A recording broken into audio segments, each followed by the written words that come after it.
Baik, materi hari ini kita akan lanjutkan dengan, ini adalah pertemuan yang ke-10 ya. Kita lanjutkan dengan unit number 7, measurement for frequency, tendency, probability.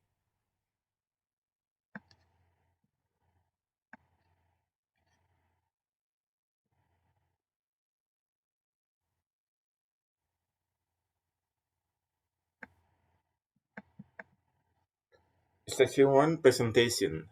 Jadi Anda lihat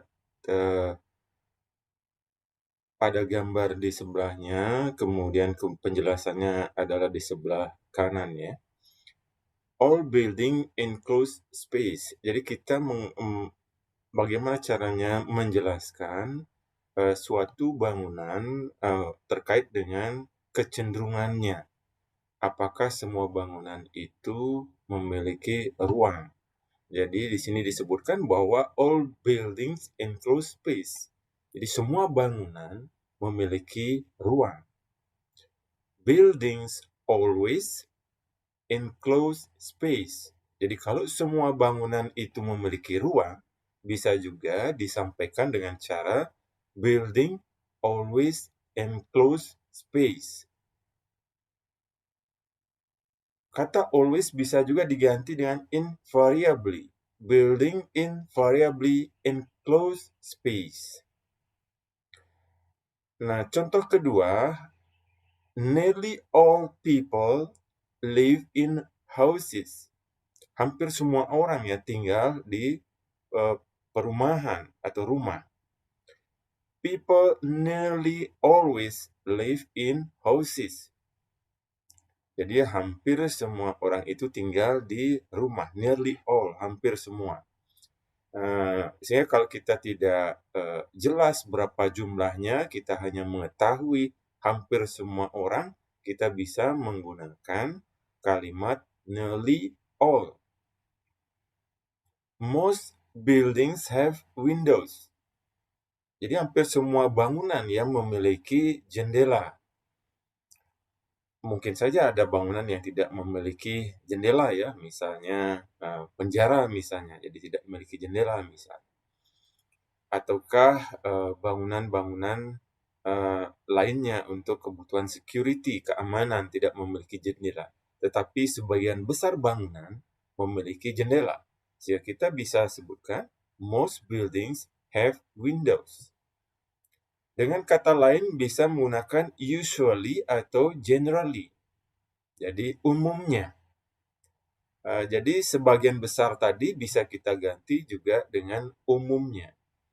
Buildings usually have windows.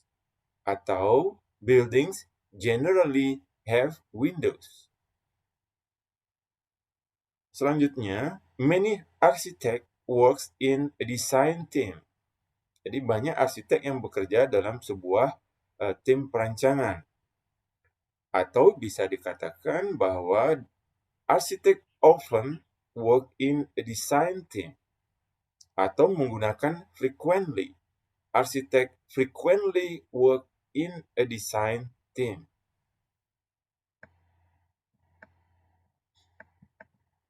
Selanjutnya, kalau tidak semua bangunan, jadi kita bisa menggunakan some buildings. Jadi beberapa bangunan. Some buildings have air conditioning. Jadi karena tidak semua bangunan memiliki AC, hanya beberapa, kita menggunakan kata some. Ini tergantung tentunya pada lokasinya. Some buildings have air conditioning. Building sometimes have air conditioning. Jadi bisa juga menggunakan kalimat building sometimes have air conditioning. Selanjutnya, a few people build their own houses. Jadi hanya sedikit orang yang membangun rumah mereka sendiri. Atau bisa menggunakan kalimat people occasionally build their own houses. Jadi occasionally ini jarang ya. A few people sedikit orang, atau bisa menggunakan occasionally jarang. Jarang orang membangun rumahnya sendiri. Selanjutnya, few people live in very cold climates. Jadi sedikit orang yang tinggal pada cuaca yang sangat dingin. Atau bisa menggunakan rarely atau seldom, jarang. People rarely live in very cold climate. Atau people seldom live in very cold climate. Selanjutnya, very few buildings are portable. Jadi bangunan itu ada juga bangunan yang portable ya, bangunan yang bisa dipindah-pindahkan. Jadi misalnya haltenya bus Transrabagita yang terbuat dari besi itu bisa portable karena dia dibaut, diangker ke bawah sehingga bisa dipindah-pindahkan. Demikian juga rumah-rumah Bali yang dari kayu yang dijual di bypass Ngurah Rai itu juga portable, jadi bisa dipindah-pindahkan, bisa dirakit pula.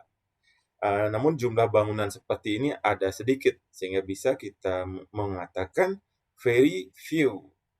Jadi sangat sedikit bangunan yang dapat dipindah-pindahkan. Building are very rarely or seldom portable. Kemudian selanjutnya, no building lasts forever. Jadi tidak ada bangunan yang dapat berumur selamanya ya, karena seperti misalnya bangunan gedung, itu ada umurnya. Jadi umur bangunan gedung itu sekitar 50 tahun, demikian juga umur jembatan, itu 50 tahun. Kalau umur jalan raya, itu sekitar 15-20 tahun. Jadi tidak ada bangunan yang berumur selama-lamanya, pasti ada batas waktunya. Sehingga no building lasts forever. Building never lasts forever.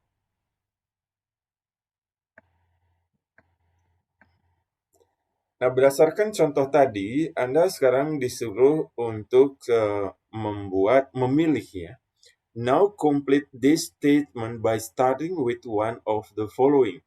Anda bisa memilih salah satu kata yang cocok. All, nearly all, most, many, some, a few, very few, no.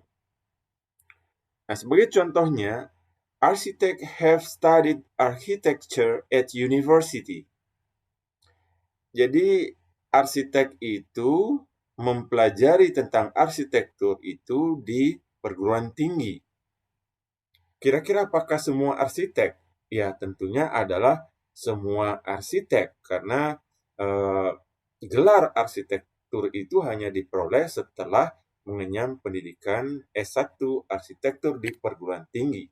Sehingga bisa kita sebutkan bahwa all architects have studied architecture at university. Buildings have entrance on the ground floor. Jadi Anda ingatkan bahwa kalau kita menyebutkan level dari lantai, itu biasanya kalau kita sebutkan lantai 1, lantai 2. Tetapi kalau di barat, itu lantai 1 itu disebut sebagai ground floor. Lantai 2-nya itu sebagai first floor. Building have entrance on the ground floor. Jadi ini biasanya tentunya bangunan memiliki akses masuk di ground floor-nya dia. Mungkin tidak semua bangunan memiliki akses masuk di ground floor-nya, karena ada juga bangunan yang bersifat semi-basement. Sehingga bisa kita sebutkan misalnya nearly all, hampir semua bangunan. Nearly all buildings have entrance on the ground floor. Selanjutnya, number C, bridges are built of concrete. Nah, bridge ini adalah jembatan. Itu dibangun dari beton. Jadi tidak semua jembatan itu adalah jembatan beton. Ada juga jembatan kayu, ada juga jembatan baja.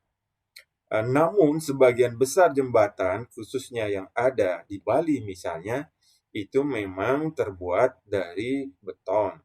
Sehingga bisa kita sampaikan bahwa sebagian besar, most bridges are built of concrete. Nanti tergantung kepada konteks di mana jembatan ini berada. Misalnya di pulau lainnya atau di negara lainnya, mungkin lebih banyak jembatannya itu dari baja, bukan dari beton. Selanjutnya, number D, buildings have doors. Saya kira hampir semua bangunan yang memiliki pintu. Tidak ada bangunan yang tidak memiliki pintu. Sehingga kita bisa menyebutkan all buildings have doors. People live in cities. Memang sebagian besar ya orang akan tinggal di kota. Seperti kota Denpasar ya, sebagian besar orang akan tinggal di daerah perkotaan. Sehingga bisa kita sebutkan most people live in cities.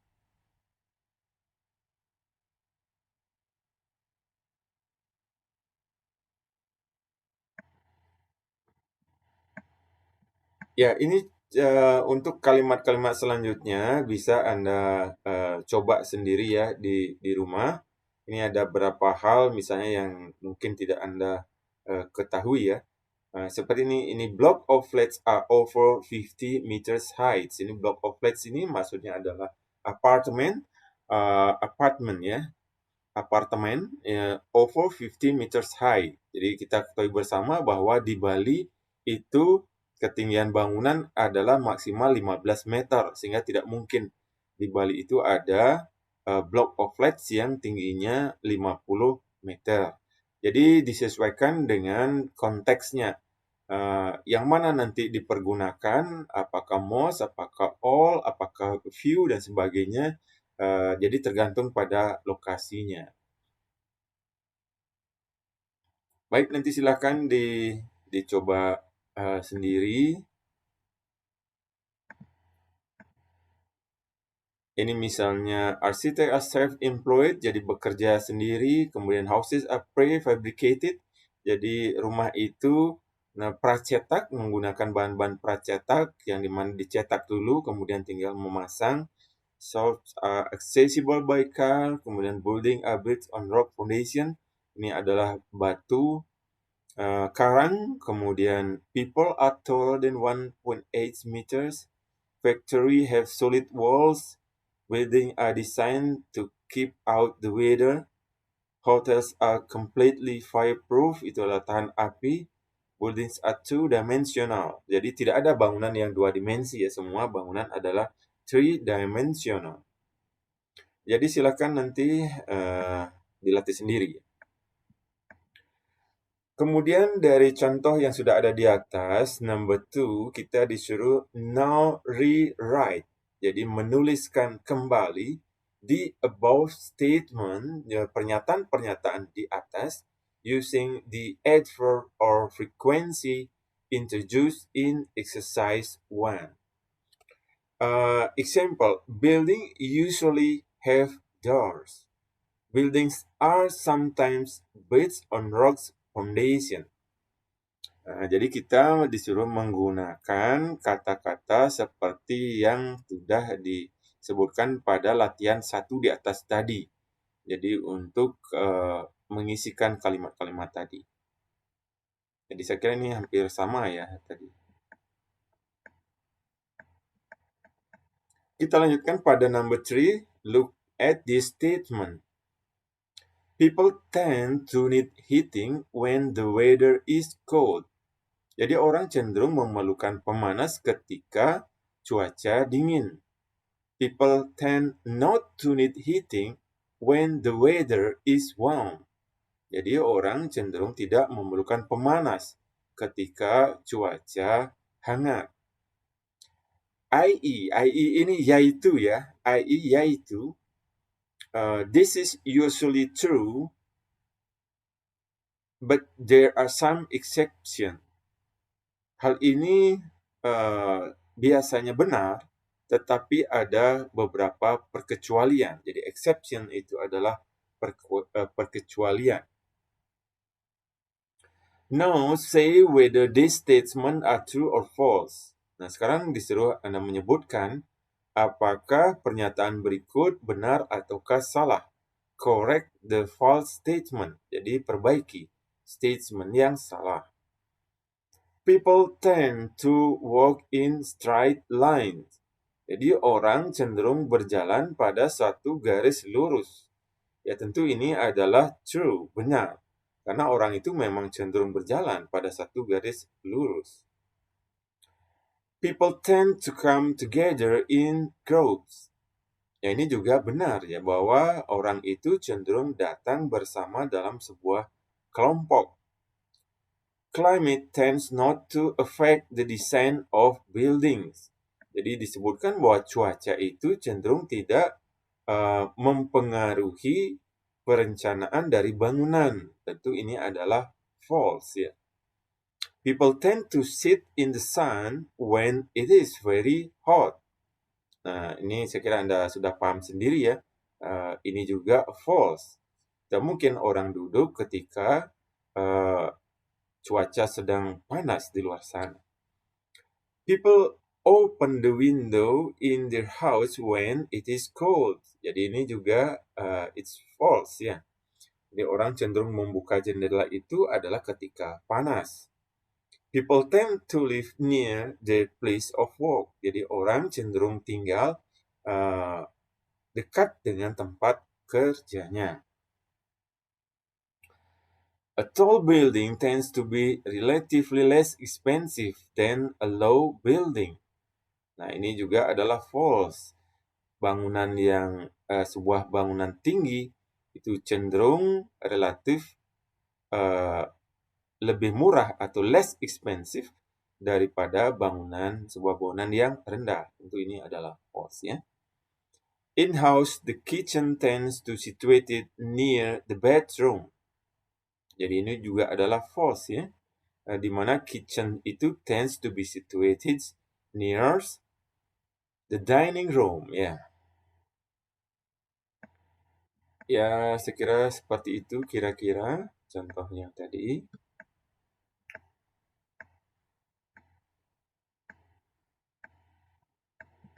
Ya, ini terkait dengan kejadian bencana.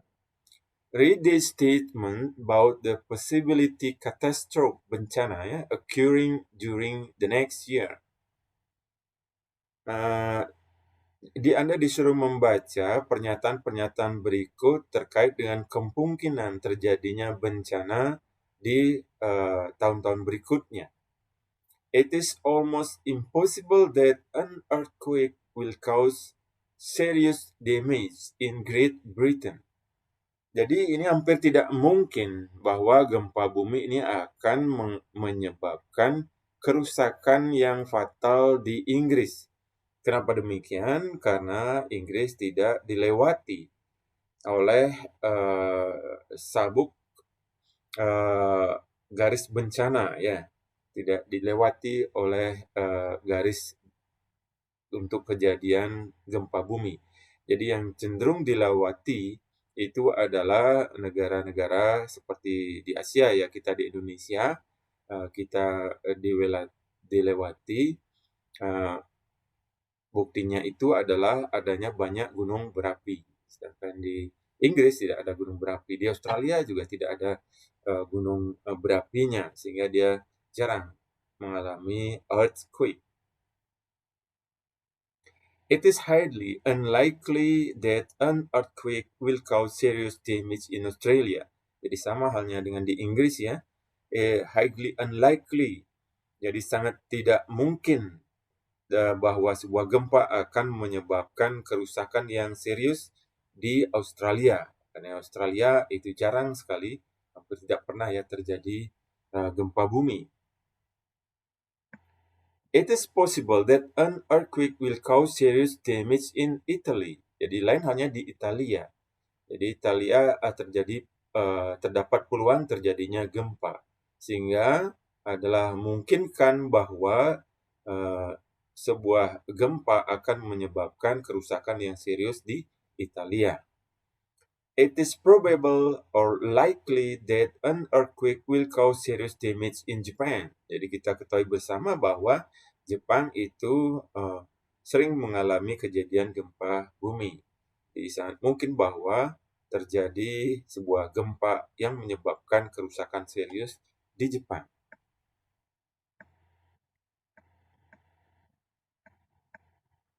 Nah, ini yang now choose the correct words in these sentences. Jadi Anda tentu kita harus mengetahui ya untuk bisa memilih apakah dia possible, improbable, atau probable.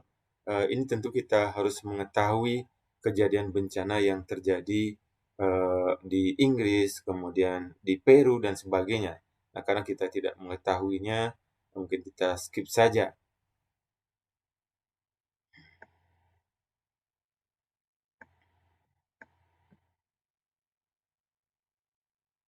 Here's some more expression used to figure out the possibility of an event occurring.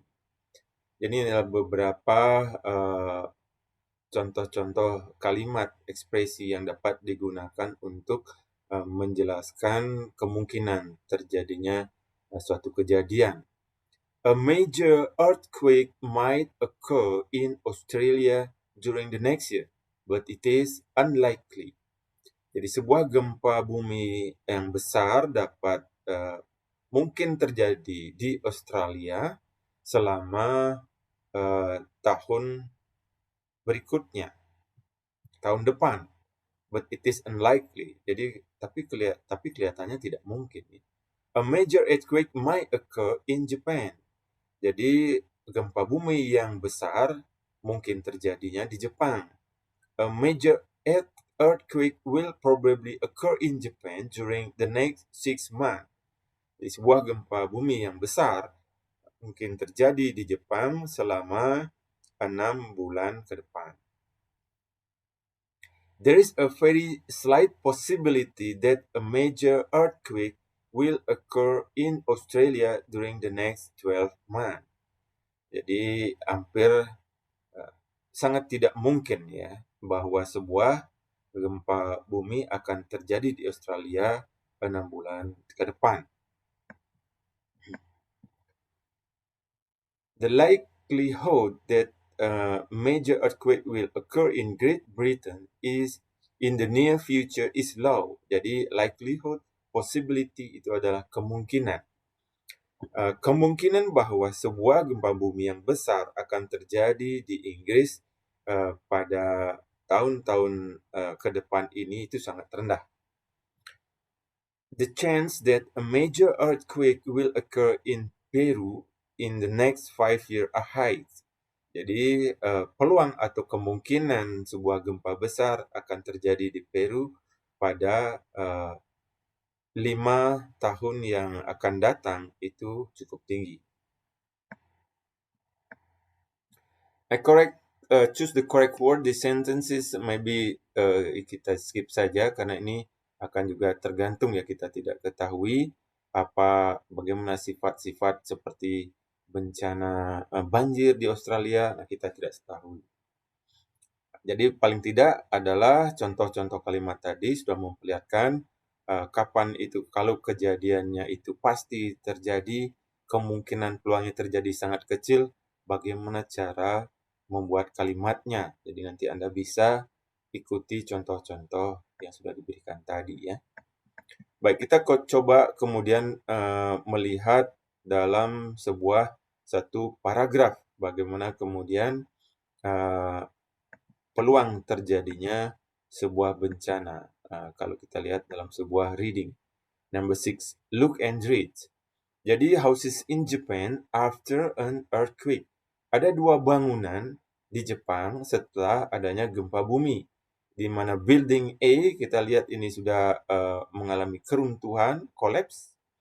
Sedangkan building B ini masih tetap berdiri tegak.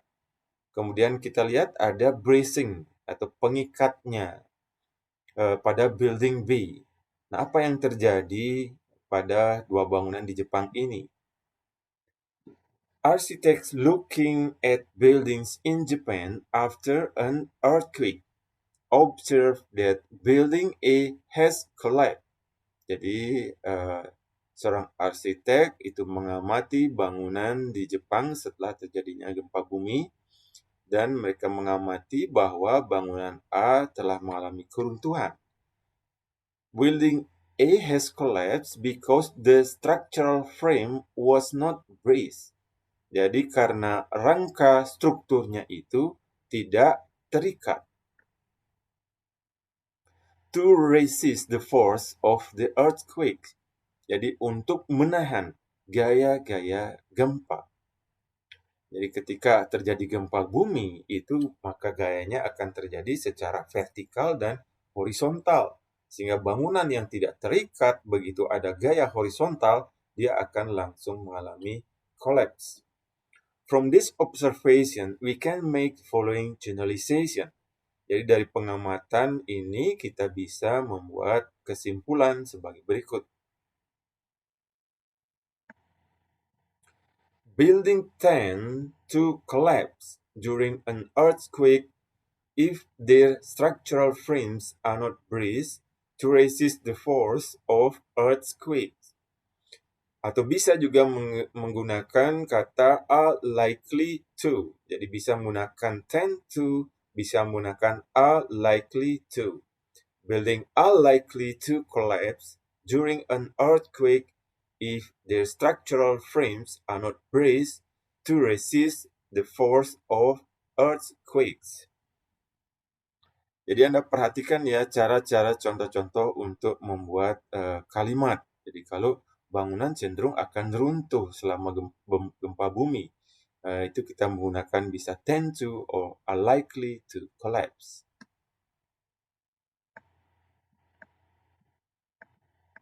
Ya, kita lanjutkan ke number 7. Look at this table about other hazard. Jadi ini ada beberapa bencana ya. Ini adalah numbernya, kemudian ini adalah country-nya, kemudian jenis hazardnya, possible effect, dampak kemungkinan yang terjadi, precaution taker, kemudian hal yang bisa dilakukan untuk menghindari terjadinya dampak tersebut. Sebagai contoh, ini number A, country Iran. Hazard yang terjadi hailstorm. Kemudian possible effect-nya adalah penetrate the roof of light structure. Precaution taker-nya make roof covering hail resistant. Jadi hailstorm ini adalah seperti badai di mana ada butiran-butiran es kecil ya, seperti butiran-butiran es kecil yang ketika musim-musim badai tertentu. Jadi es kecil yang berjatuhan sehingga dia dapat masuk penetrate the roof of a light structure dan dapat masuk ke dalam atap satu bangunan yang ringan sehingga precaution taker-nya bisa make roof covering hail resistant. Jadi kita bisa membuat penutup atap yang tahan terhadap hail tadi ya. Nah, demikian juga nanti all countries thunderstorm kemudian cause structural damage to tall building with a lightning conductor. Ini adalah bagaimana kemudian kita merangkai kalimat kata-kata ini menjadi sebuah kalimat.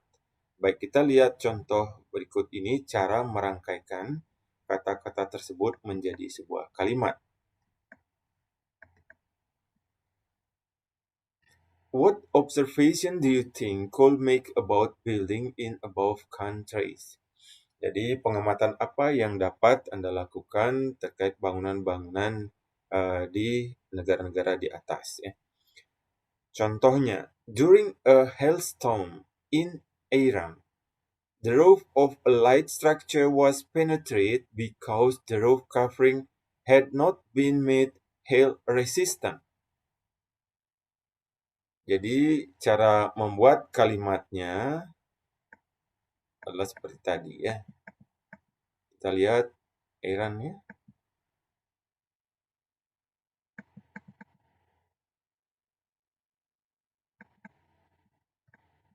Ya.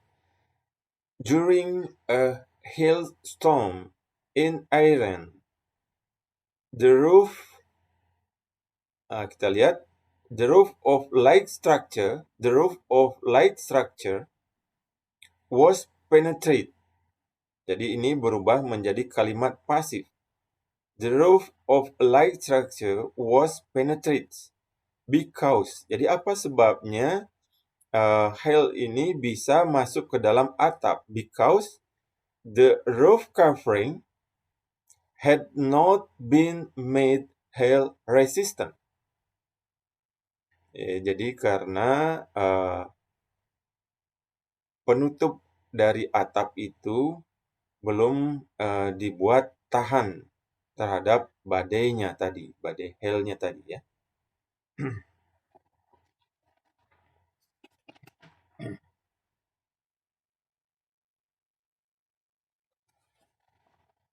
Baik, kita lanjutkan kepada yang number 2, what generalization can you make? Simpulan apa yang bisa Anda buat? Roof-like structure in iron are likely to be penetrated during a hailstorm if they are not hail resistant. Nah, sekarang Anda membuat dua kalimat ya, observation and generalization. Observation, contoh kalimatnya seperti tadi, kemudian generalization-nya. Baik, kita contoh misalnya number B, all country. Apa yang terjadi? Terjadi thunderstorm ya. Kemudian selanjutnya apa dampaknya? Ini cause structural damage to tall building. Jadi menyebabkan kerusakan pada bangunan-bangunan tinggi. Apa sebabnya? Karena fit a lightning conductor. Jadi bangunan tinggi belum dipasangi oleh konduktor-konduktor untuk penghantar daripada kilat ya, atau petir ya, petir. Jadi bangunan-bangunan itu yang tidak di bangunan yang tinggi yang tidak dipasangi dengan, kalau kita sebut, sering disebut penangkal petir ya, lightning conductor, itu penangkal petirnya maksud. Contoh kalimatnya kita ikuti saja seperti observation, mulai observation, kemudian generalization, kesimpulannya, pengamatan dulu, kemudian kesimpulannya. Observationnya, during a thunderstorm in all countries, apa yang damage di sini? The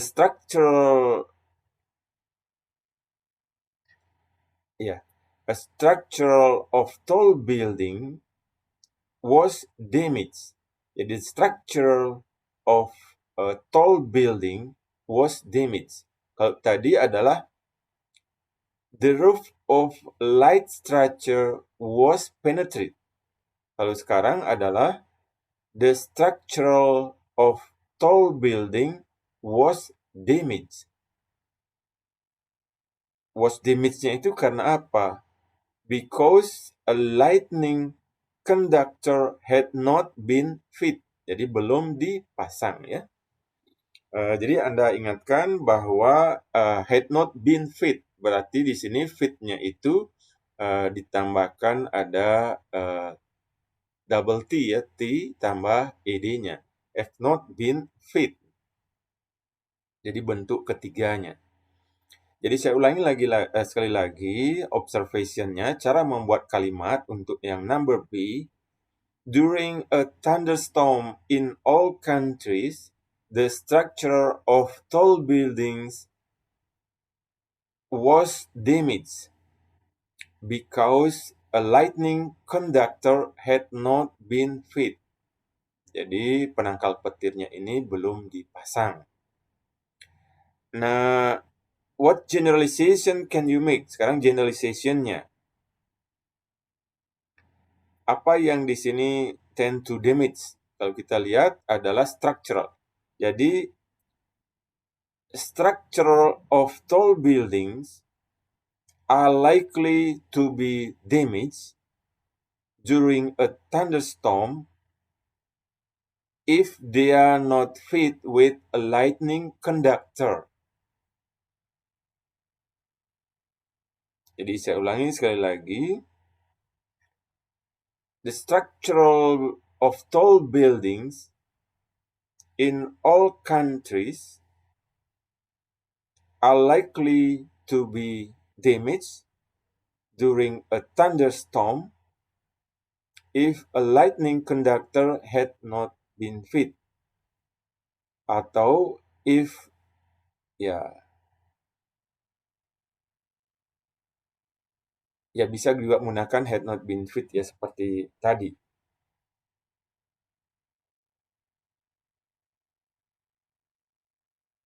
Nah, itu kira-kira ya contoh kalimat antara observasi dan generalization.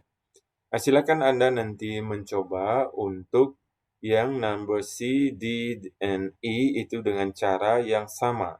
Jadi buat kalimat observation-nya dulu, kemudian lanjutkan dengan membuat kalimat generalization-nya.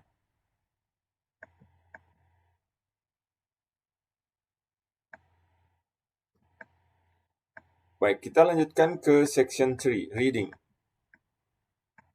The gravitational force on a structure can be divided into dead loads and live loads.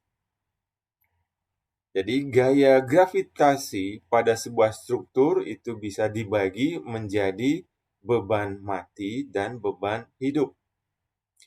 Dead loads can be calculated accurately because they rarely change with time and are usually fixed in one place. Jadi beban mati ini dapat dihitung secara akurat karena jarang berubah dengan waktu dan biasanya terpasang pada suatu tempat. Live loads are always variable and movable, so no exact figure can be calculated for these forces. Beban hidup ini selalu bervariasi dan berpindah, sehingga tidak ada angka pasti yang dapat dihitung untuk gaya-gaya ini. Jadi contohnya beban hidup adalah beban pergerakan manusia. Itu adalah beban hidup. Sedangkan adalah misalnya di dalam satu ruangan itu ada dinding, kemudian ada lemari, dan sebagainya, itu adalah beban mati. Dead loads.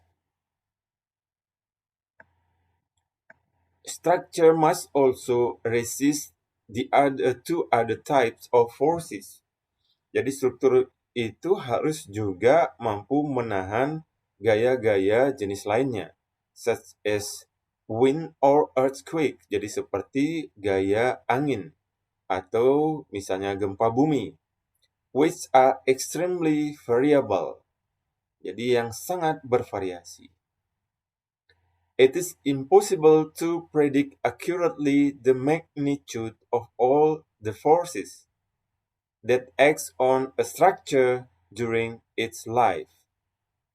Jadi, it is impossible, hampir tidak mungkin ya, untuk memprediksi secara akurat besarnya keseluruhan atau semua gaya-gaya yang bekerja pada sebuah struktur selama umur hidupnya bangunan tersebut. We can only predict from past experience. Kita hanya bisa memprediksi dari pengalaman lampau, the probable magnitude and frequency of the loads. Jadi kemungkinan besar dan frekuensi dari beban.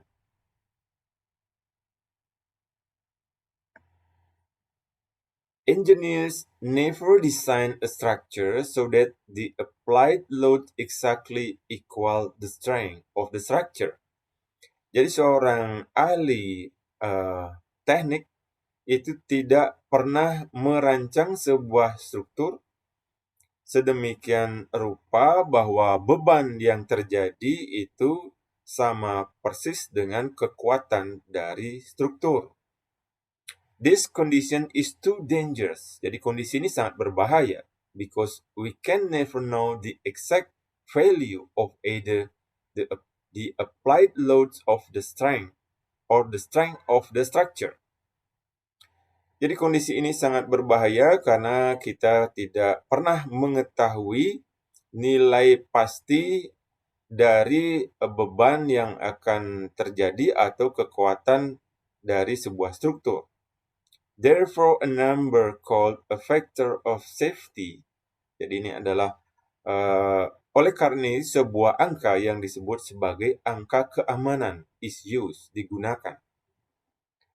The safety factor is defined as the ratio of the probable strength of the structure and the probable loads on the structure. Jadi angka keamanan ini didefinisikan sebagai rasio dari kemungkinan kekuatan dari struktur dan kemungkinan beban pada struktur. This factor may range from 1.1, where there is little uncertainty, to perhaps 5 or 10, where there is great uncertainty.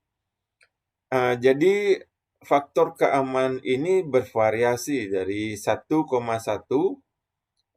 sampai sekitar 5 atau 10, tergantung kepada besarnya kemungkinan yang diperkirakan terjadi.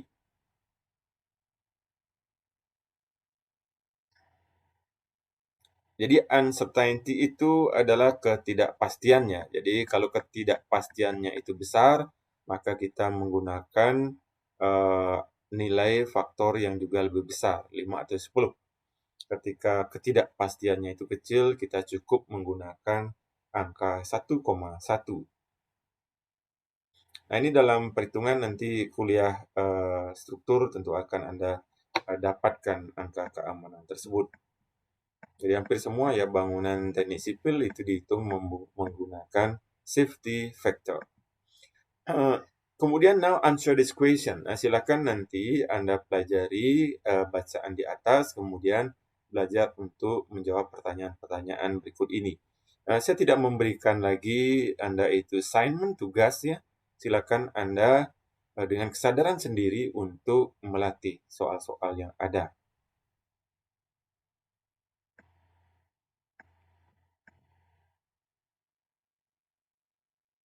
Nah, ini contoh lainnya ya. Kita misalnya dihadapkan pada sebuah tabel seperti ini ya. A survey was made on the weight of 74 vehicles passing over a bridge. Jadi sebuah survei itu dilakukan terhadap berat dari 74 kendaraan yang melewati sebuah jembatan.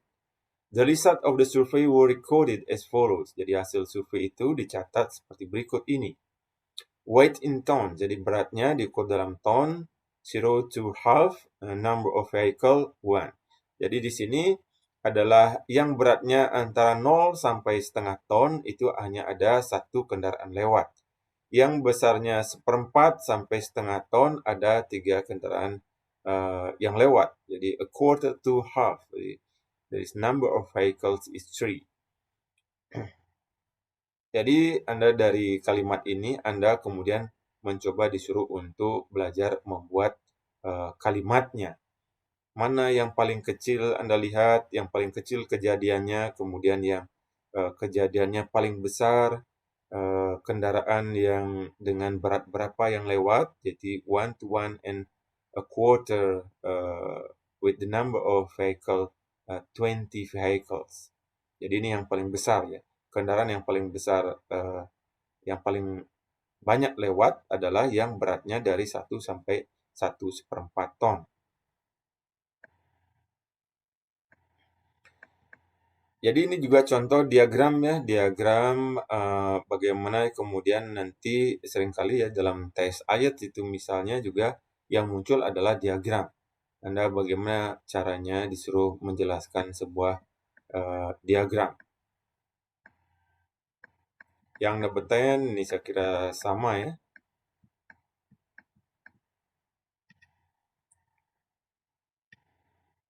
Coba kita lihat yang number 10 ya. 74 identical structure component were tested for tensile strength. The results is as follows. Jadi ada 74 komponen struktur yang sama itu diuji kuat tariknya. Hasilnya adalah sebagai berikut. Ini ada tensile strength at failure in tons. Jadi kuat tarik pada saat mencapai suatu kegagalan struktur, jadi diukur dalam ton. Number of komponennya, jadi ada 4.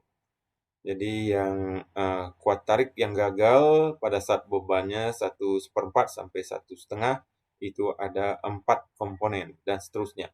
Yang paling tinggi adalah yang 1/3 sampai 2 ton. Itu mencapai 30 komponen. Jadi saya kira nanti cara menjelaskannya Anda pelajari bagaimana membuat kalimat bahwa mana yang paling sedikit terjadi, mana yang paling banyak terjadi melalui keruntuhan pada kuat tarik berapa paling banyak mengalami keruntuhan. Nah, itu bisa nanti belajar diuraikan ya. Ini adalah statement true or false, mungkin kita lewati. Ya, selanjutnya reading berikutnya ya. There is great uncertainty about the magnitude of the loads that will occur on this bridge. Jadi ada sedikit ketidakpastian terkait dengan besarnya beban yang akan terjadi pada jembatan ini. However, there is more certainty about the magnitude of the strength of the bridge. Akan tetapi terdapat lebih tinggi kepastian terkait dengan besarnya kekuatan daripada jembatan, i.e. its ability to resist the load, yaitu kemampuannya untuk menahan beban. Because it is a simple structure, jadi karena strukturnya cenderung sederhana. The graph of probability against load and strength for the bridge will look like this. Jadi kita lihat ini adalah sebuah grafik yang menunjukkan probabilitas atau peluang dengan beban dan kekuatan untuk jembatan ini. Jadi ini adalah probability-nya, kemudian ini adalah load beban, kemudian ini adalah desain kekuatan, di mana safety factor-nya ini adalah desain load dibagi dengan desain strength.